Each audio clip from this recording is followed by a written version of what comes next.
Hello and welcome my dear student. बेटा, आज हम ऑडिटिंग के अंदर एक और इम्पॉर्टेंट टॉपिक करने वाले हैं जो कि एग्जाम के पर्पस से बहुत इम्पॉर्टेंट है। टॉपिक का नाम है अपॉइंटमेंट ऑफ ऑडिटर, यानी कि अंकेक्षण की नियुक्ति। जो ऑडिटर होता है यानी कोई भी कंपनी जो होती हैं जिन्हें अपना वैधानिक ऑडिट कराना होता है। बेटा, यहाँ प्राइवेट ऑडिट की बात नहीं चल रही है। प्राइवेट ऑडिट के लिए कोई नियम नहीं है। प्राइवेट ऑडिट का मतलब होता है कि मैं अपना खुद का ऑडिट अपनी खुद की इच्छा से करा रहा हूँ। प्राइवेट ऑडिट कोई भी व्यक्ति करा सकता है। आप अपनी छोटी सी दुकान का करा सकते हो, बड़ी सी दुकान का करा सकते हो। तो प्राइवेट ऑडिट के अंदर किसी प्रकार का कोई नियम कोई कानून लागू नहीं होते। लेकिन अगर आप वैधानिक ऑडिट करा रहे हो, स्टैच्यूटरी ऑडिट करा रहे हो, तो ऐसे केस में आपके ऊपर कुछ नियम लागू होते हैं और उन नियम की हम क्या कर लेते हैं भाई, छोटी सी चर्चा कर लेते हैं। तो क्या नियम होता है ऑडिटिंग के नियुक्ति के लिए, अपॉइंटमेंट ऑफ ऑडिटर। तो समझते हैं बेटा, ध्यान से कॉपी ले लो। बहुत इंपॉर्टेंट टॉपिक है।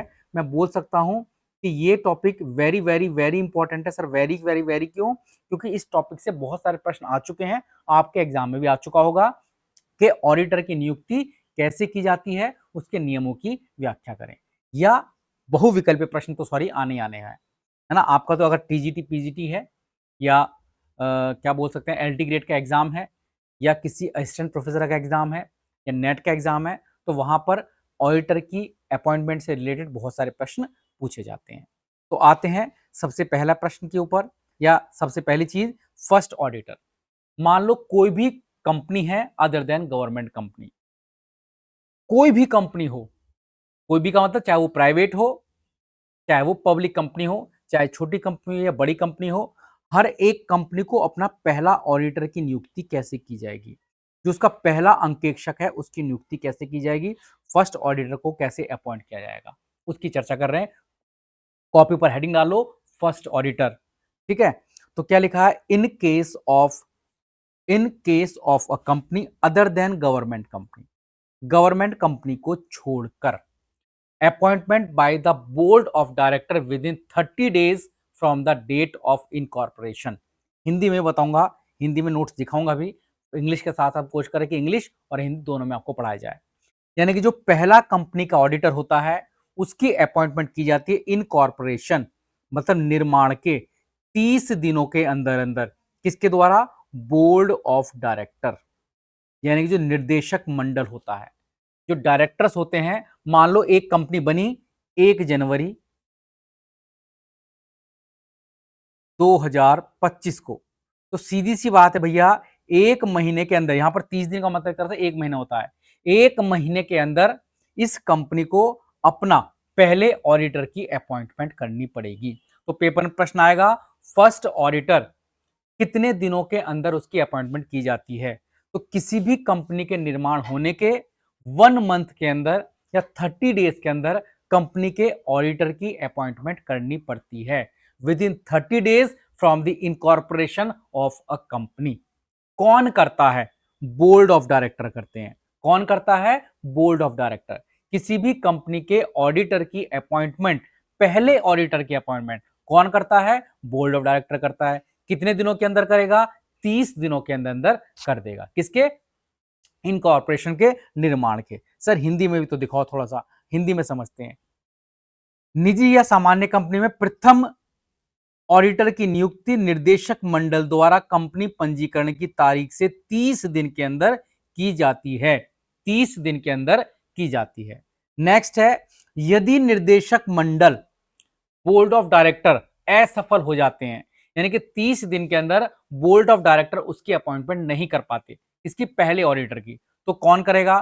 तो ऐसे केस में जो कंपनी के सदस्य हैं, सदस्य का मतलब मेंबर हैं, या हम बोल सकते हैं शेयर होल्डर हैं, शेयर होल्डर हैं, वो 90 दिन के भीतर विशेष सामान्य या एजीएम, एनुअल जनरल मीटिंग के अंदर क्या करेंगे? उसकी विशेष सामान्य बैठक के अंदर, सॉरी एनुअल गलत बोल दिया बनाया, इसके अंदर विशेष सामान्य बैठक के अंदर क्या करेंगे? अपॉइंटमेंट करेंगे पहले ऑडिटर की विद इन 90 डेज। तो सबसे पहले किसे करनी थी? सबसे पहले नियुक्ति करनी थी बेटा, किसे नियुक्ति करनी थी? निर्देशक मंडल को 30 दिन के अंदर, पहले ऑडिटर की। कर दिया, बहुत अच्छी बात है। और अगर वो पहले ऑडिटर की नियुक्ति नहीं कर पाते हैं, वो फेल हो जाते हैं, तो ऐसी कंडीशन के अंदर एजीएम नहीं बेटा, ईजीएम बोलते हैं, है ना।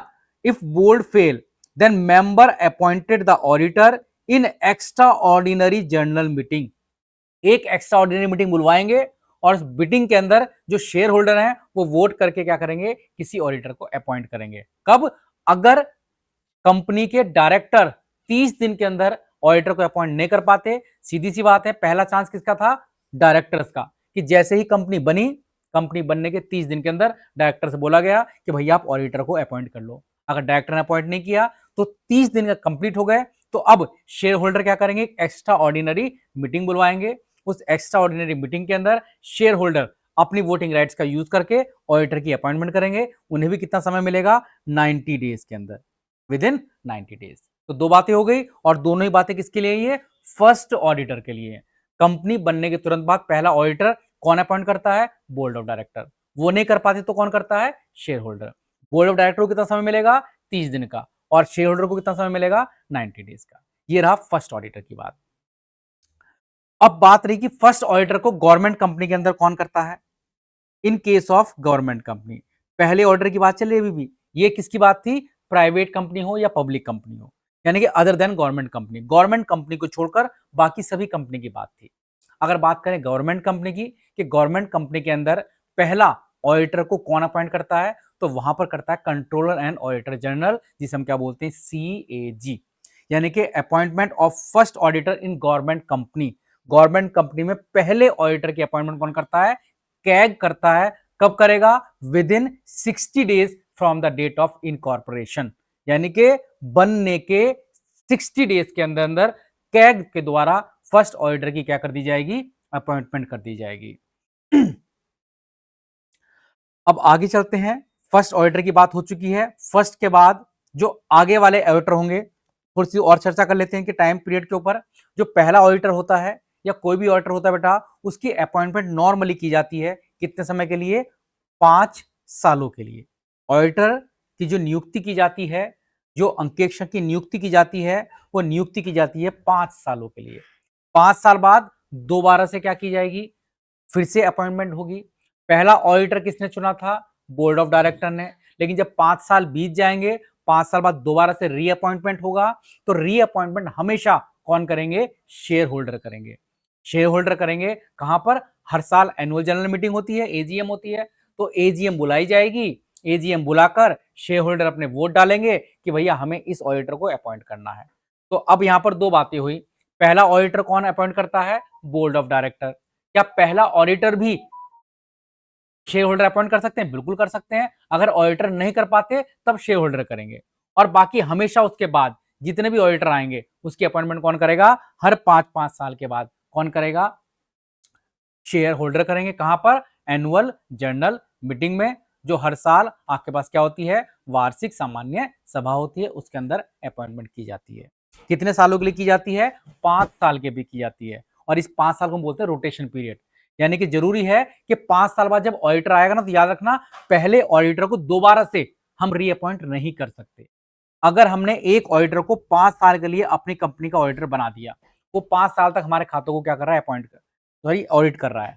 तो सीधी सी बात है, जब नया ऑडिटर हम अपॉइंट करेंगे तो पुराने को नहीं कर सकते। ये नियम बन चुका है अब, कि पुराने ऑडिटर को 5 साल काम करने के बाद उसे 5 साल का रिलैक्सेशन दिया जाएगा, यानी कि 5 साल तक वो दोबारा से हमारे खातों को ऑडिट नहीं करेगा। कारण ये था, अगर 5 साल तक एक व्यक्ति आपके खातों को ऑडिट करता चला आ रहा है, तो उससे आपके अच्छे संबंध बन जाएंगे, और हो सकता है कि वो आपके फेवर में रिपोर्ट देकर चला जाए। तो 5 साल बाद ऑडिटर को बदलना कंपलसरी है। हमेशा नया ऑडिटर आएगा, पुराने ऑडिटर को आपको रिलीज कर देना पड़ेगा। ये बात बिल्कुल क्लियर हो चुकी है। अब एक शब्द होता है कैजुअल वैकेंसी। कैजुअल वैकेंसी का मतलब हुआ कि 5 साल पूरा होने से पहले पहले, अब दो बातें होती हैं कैजुअल वैकेंसी के अंदर, या तो 5 साल पूरा होने से पहले पहले ऑडिटर की डेथ हो जाए, या 5 साल पूरा होने से पहले पहले ऑडिटर अपना क्या करे? रेजिग्नेशन देकर चला जाए, छोड़कर चले जाए कि भाई मैं रिजाइन दे रहा हूं और मैं आपसे आपका ऑडिटर नहीं हूं। तो कैजुअल वैकेंसी हुई दो प्रकार की, या तो क्या होगा? ऑडिटर, अगर कैजुअल वैकेंसी होती है तो दो बातें यहां पर हो सकती हैं, या तो उसकी डेथ हुई है, या वो अपने पद को छोड़कर गया है, मतलब रेजिग्नेशन देकर गया है। अब पेपर में प्रश्न आएगा कि अगर कैजुअल वैकेंसी होती है तो कौन उसका अपॉइंटमेंट कर सकता है? तो फिलहाल यहाँ पर दोनों आंसर बने, बोर्ड ऑफ डायरेक्टर भी कर सकते हैं और कौन कर सकता है, आपके पास जो शेयर होल्डर वो भी कर सकते हैं। अब अगर क्लियर लिखा हुआ आता है कि कैजुअल वैकेंसी हुई है ड्यू टू रेजिग्नेशन, यानी कि इस्तीफा दे दिया है ऑडिटर ने, और जब ऑडिटर इस्तीफा देता है तो ऐसी कंडीशन में जो सदस्य हैं, सदस्य का मतलब शेयर होल्डर हैं, वो आने वाले 3 महीने के अंदर नए ऑडिटर की अपॉइंटमेंट कर देंगे। तो याद रखना, casual vacancy due to resignation, यानी कि एक कैजुअल वैकेंसी आपके पास आई है किस वजह से, इस्तीफे की वजह से। पुराने ऑडिटर ने अगर इस्तीफा दिया है तो नए ऑडिटर की अपॉइंटमेंट कौन करेगा, शेयर होल्डर करेंगे। अगर इस्तीफा दिया है तो कौन करेगा, शेयर होल्डर करेगा, क्योंकि अगर इस्तीफा दिया है तो सीधी सी बात है, समय है हमारे पास, हम आसानी से, बल्कि इस्तीफा देने से पहले उसे बहुत सारे प्रोसेस करने पड़ते हैं, हमें समय मिल जाता है, हम आसानी से शेयर होल्डर को बुलाकर मीटिंग करेंगे, बोर्ड ऑफ डायरेक्टर की मीटिंग करेंगे, मीटिंग के अंदर प्रस्ताव पास होगा और नए ऑडिटर को अपॉइंट कर लिया जाएगा। लेकिन अगर रेजिग्नेशन नहीं हुआ है, उसकी डेथ हो गई है या किसी और वजह से वो चला गया है, पागल हो जाए, दिवालिया हो जाए या उसे पुलिस पकड़ कर ले जाए, तो ऐसी कंडीशन में फिर से कैजुअल वैकेंसी हो गई, यानी कि फिर से क्या हुआ, ऑडिटर आपका खत्म हो गया। तो उस केस में अगर इस्तीफा नहीं है, डेथ हो जाती है, पागल हो जाता है, पुलिस पकड़ के ले जाती है, तो ऐसे केस में जो निर्देशक मंडल है, यानी कि बीओडी है, बोर्ड ऑफ डायरेक्टर है, वो क्या करेगा, नए ऑडिटर की अपॉइंटमेंट करेगा। तो हमने यहाँ पर 3 चीजें सीखी। पहला सीखा फर्स्ट ऑडिटर कौन अपॉइंट करता है, दूसरा सीखा उसके बाद जो रीअपॉइंटमेंट होती है वो कैसे की जाती है, तीसरा क्या सीखा कि अगर ना तो पहले डायरेक्टर की बात चल रही है, ना उसके बाद वाले डायरेक्टर की बात चल रही है, इन दोनों के बीच में डायरेक्टर की डेथ हो जाए या वो क्या करे, छोड़कर चला जाए, तो उसकी अपॉइंटमेंट कैसे की जाती है। तो हम ये तीनों बातें लगभग लगभग समझ चुके हैं। और अगर